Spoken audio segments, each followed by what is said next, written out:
Pernah nggak sih kalian bayangin bisa jalan-jalan ke masa lalu? Nah, di video kali ini kita bakal ngelakuin itu. Siap-siap buat petualangan virtual ke salah satu keajaiban dunia yang ada di halaman belakang kita sendiri, yaitu Candi Borobudur.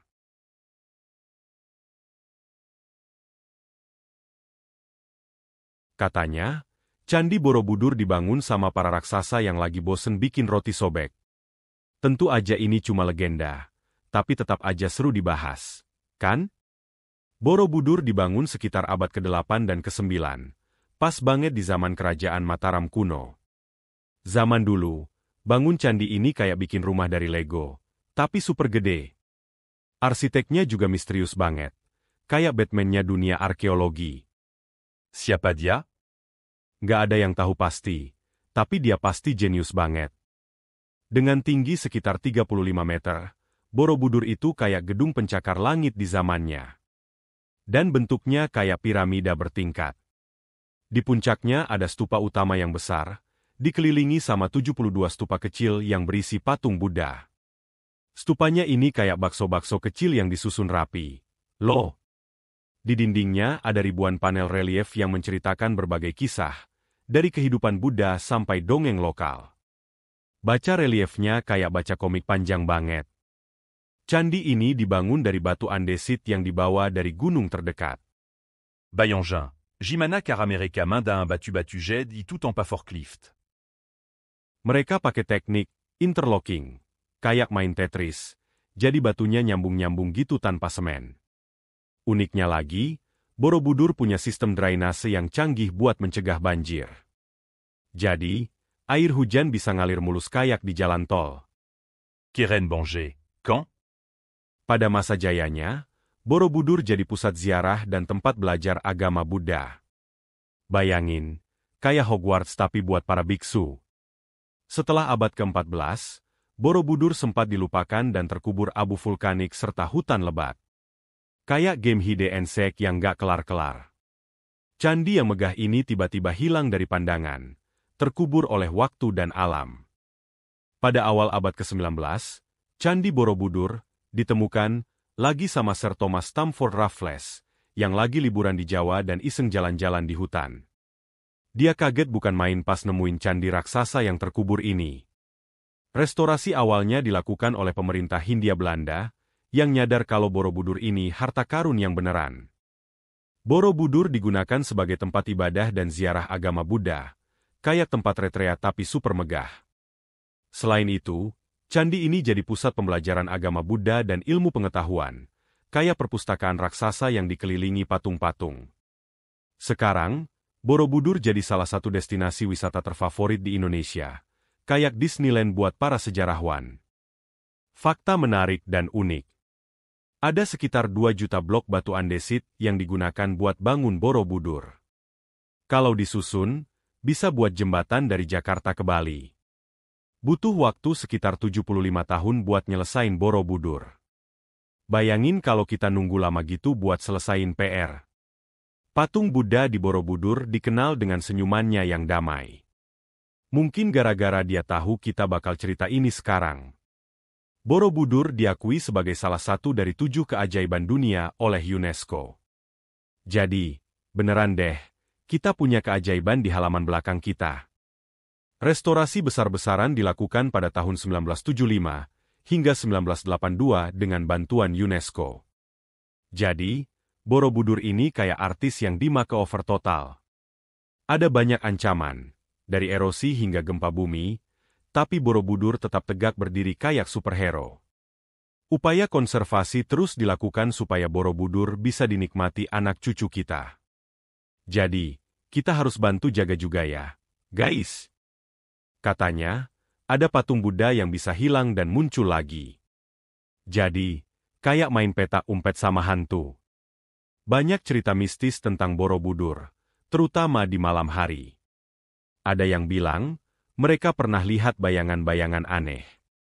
Berani coba? Borobudur jadi inspirasi banyak karya seni, dari lukisan sampai film. Mungkin suatu hari, bakal ada film Borobudur versus Godzilla. Ada banyak event budaya yang digelar di Borobudur, termasuk festival Waisak yang meriah banget. Buat yang mau berkunjung, datanglah pagi-pagi biar bisa lihat matahari terbit. Sunrise di Borobudur itu epik banget. Selain Borobudur, ada juga tempat wisata keren lain di sekitarnya. Jadi, siap-siap itinerari seru ya. Legenda pendirian candi. Nah, kalau bicara soal legenda, katanya Candi Borobudur dibangun oleh seorang raja bernama Samaratungga dari dinasti Shailendra. Ini bukan sembarang proyek, loh. Konon katanya, butuh waktu sekitar 75 tahun untuk menyelesaikan candi ini. Bayangkan, itu sama dengan menunggu 75 kali ulang tahun. Para pekerja zaman dulu pasti bekerja keras banget. Gimana enggak? Tanpa alat berat seperti sekarang, mereka harus memindahkan batu-batu besar hanya dengan tenaga manusia. Bisa dibayangkan betapa gigihnya mereka. Ya, pada masa kejayaannya, Borobudur bukan hanya jadi tempat ibadah, tapi juga pusat pembelajaran dan ziarah. Bayangkan tempat ini ramai dikunjungi oleh biksu-biksu dari seluruh Asia Tenggara yang datang untuk belajar agama Buddha. Borobudur ibarat universitas besar zaman dulu, tapi versi keren yang terbuat dari batu. Candi ini terdiri dari 3 tingkatan, Kamadhatu, dunia keinginan, Rupadhatu, dunia bentuk, dan Arupadhatu, dunia tanpa bentuk. Di bagian teratas, terdapat stupa utama yang besar, dikelilingi 72 stupa yang lebih kecil. Kalau kalian lihat dari atas, Borobudur berbentuk mandala, sebuah diagram sakral yang melambangkan alam semesta. Stupa-stupa ini berisi patung Buddha yang duduk bersila dan bermeditasi. Duh, bayangin betapa damainya suasana di sana. Relief Yang dit-elle. Salah satu hal yang bikin Borobudur luar biasa adalah relief-relief yang menghiasi dindingnya. Ada sekitar 2.672 panel relief yang menceritakan berbagai kisah, termasuk kehidupan Buddha. Relief-relief ini bagaikan komik zaman dulu yang diukir di batu. Mereka mengisahkan tentang ajaran Buddha, kehidupan sehari-hari, hingga mitos dan legenda. Jadi, kalau kalian jalan-jalan di Borobudur, itu seperti membaca komik yang gak habis-habis. Borobudur dibangun dengan teknik interlocking, di mana batu-batu andesit saling mengunci tanpa menggunakan semen. Ini bagaikan main Tetris, tapi versi raksasa. Dan yang lebih hebat lagi, Borobudur punya sistem drainase yang canggih. Air hujan bisa mengalir dengan lancar melalui pipa-pipa kecil yang tersembunyi di dalam struktur candi. Makanya, candi ini bisa tetap kokoh meski sudah berabad-abad terpapar hujan dan angin. Setelah kerajaan Mataram runtuh, Borobudur sempat terlupakan dan terkubur oleh abu vulkanik serta hutan lebat. Seperti game hide and seek yang gak kelar-kelar, Borobudur menghilang dari pandangan selama berabad-abad. Hingga pada awal abad ke-19, seorang penjelajah asal Inggris bernama Sir Thomas Stamford Raffles menemukannya kembali. Raffles yang sedang jalan-jalan di Jawa kaget banget pas nemuin candi raksasa yang terkubur ini. Ia langsung memerintahkan untuk membersihkan dan merestorasi Borobudur. Borobudur bukan cuma tempat ibadah dan ziarah, tapi juga jadi destinasi wisata yang sangat populer. Ribuan turis dari seluruh dunia datang setiap tahun untuk mengagumi keindahan dan sejarah candi ini. Selain itu, Borobudur juga sering dijadikan lokasi acara budaya, seperti perayaan Waisak yang meriah. Saat Waisak, ribuan umat Buddha berkumpul di Borobudur untuk merayakan kelahiran, pencerahan, dan wafatnya Buddha. Candi ini benar-benar jadi pusat spiritual dan budaya yang hidup.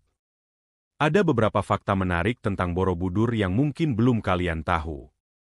Misalnya, candi ini terbuat dari sekitar 2 juta blok batu andesit.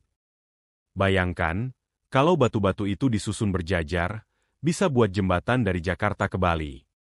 Selain itu, Borobudur diakui sebagai salah satu dari 7 keajaiban dunia oleh UNESCO. Jadi, beneran deh, kita punya keajaiban di halaman belakang kita. Restorasi besar-besaran dilakukan pada tahun 1975 hingga 1982 dengan bantuan UNESCO. Candi ini benar-benar di makeover total, kayak artis yang lagi rebranding. Meski begitu, ancaman seperti erosi dan gempa bumi tetap ada. Oleh karena itu, upaya konservasi terus dilakukan supaya Borobudur bisa dinikmati oleh anak cucu kita. Yuk, kita bantu jaga juga dengan tidak merusak atau mengotori situs bersejarah ini. Ada banyak cerita mistis tentang Borobudur, terutama di malam hari.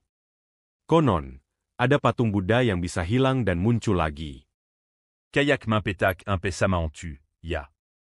Selain itu, beberapa orang mengaku pernah melihat bayangan-bayangan aneh saat berada di Borobudur. Serem atau seru, nih? Borobudur jadi inspirasi banyak karya seni, dari lukisan sampai film. Bahkan, ada yang bilang mungkin suatu hari nanti bakal ada film Hi Borobudur versus Godzilla. Selain itu, banyak event budaya yang digelar di Borobudur, seperti Festival Waisak yang selalu meriah dan penuh warna. Ini menunjukkan betapa pentingnya Borobudur dalam budaya kita. Buat kalian yang mau berkunjung, datanglah pagi-pagi biar bisa lihat matahari terbit. Sunrise di Borobudur itu epik banget. Selain itu, ada banyak tempat wisata keren di sekitar Borobudur, jadi siap-siap itinerari seru ya. Candi Borobudur bukan cuma candi, tapi juga saksi bisu sejarah panjang Indonesia. Yuk, kita jaga dan lestarikan bersama. Kalau ada cerita seru atau fakta unik lain tentang Borobudur, share di kolom komentar ya. Siapa tahu, ceritamu bakal masuk di blog kita berikutnya.